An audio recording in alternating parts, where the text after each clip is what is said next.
పునీత పౌలు గారు రోమిలికి రాసిన లేఖ 8వ అధ్యాయము 28వ వచనము.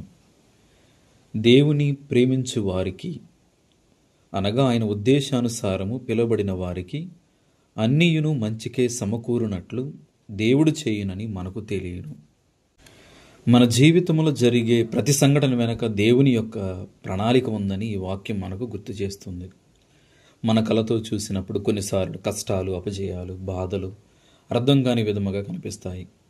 కానీ విశ్వాసముతో వెనక్కి తిరిగి చూసినప్పుడు ఆ అనుభవాలు కూడా మనకు శ్రేయస్సుకే దోహదం చేశాయని గ్రహిస్తాం.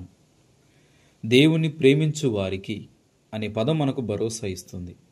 ఆయనను ప్రేమించే హృదయానికి వ్యతిరేకముగా ఏది జరగదు. కష్టాలు కూడా మన విశ్వాసాన్ని బలపరిచే సాధనాలుగా మారతాయి. ప్రార్థన.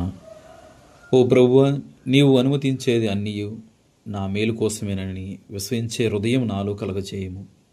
కష్ట సమయాల్లో నీ సంకల్పం నెరవేరుతుందని గుర్తించేందుకు నాకు సహాయం దయచేయండి. ఆమేన్.